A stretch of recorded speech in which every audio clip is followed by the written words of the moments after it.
Очаква ви чудо, прекрасни хора!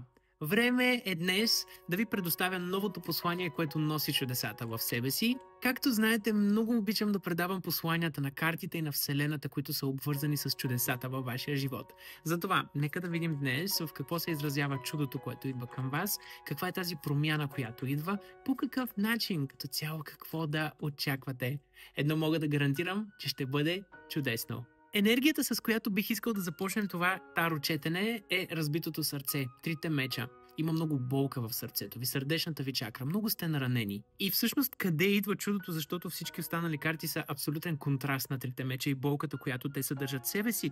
Виждаме като първа карта двете чаши. Виждаме, че тук ги предстои свързване с някого. Възможно е да влезете в нови романтични отношения, възможно е да намерите нова работа, да възстановите приятелства, отношения по същия смисъл. И виждаме, че това е нещо, което вие много цените, нещо, което много ще цените, нещо, което има много висока стойност за вас.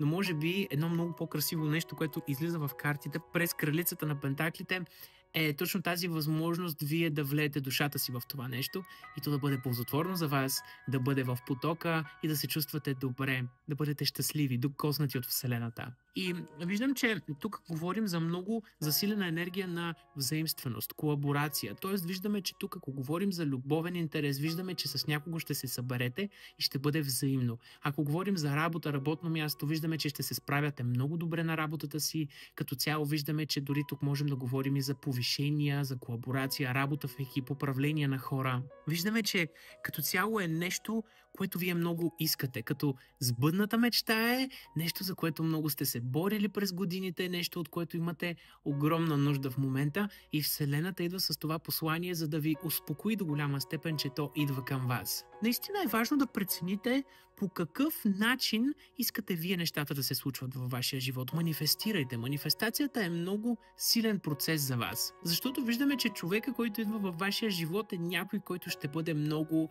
сериозен, истински. Човек на място. Възможно е да е огнен знак. В конкретиката виждаме Овена през императора. Не е задължително, разбира се, но виждаме, че това е човек, който ще успее да ви даде това, което вие търсите. Тоест чудото се свързва с това, че ще бъдете щастливи с някого. Точно това идва като енергия. Слънцето, картата на щастието, безгрижието. Виждаме, че тук има много засилена енергия на това, че ще усетите този поток, тази любов, тази топлина, това щастие. Идва към вас и може би най-важното е, че идва много стремглаво. Виждаме, че чудото се изразява в това да бъдете с някого, да бъдете в отношения, да имате приятелства или нова работа. Цялостно това е нещо, което заслужавате и което идва във вашия живот. Всичко ще бъде наред. Ако имате нужда от лично таро четене с мен, можете да си запазите такова през уебсайта ми abundantkiko.com или някои от методите, изписани на екрана. Благодаря ви за отделеното внимание и гласуваното доверие, прекрасни хора. Можете да ме последвате и в останалите ми социални мрежи, както и бързо и лесно да си запазите час с мен през уебсайта ми или другия метод, изписан на този екран.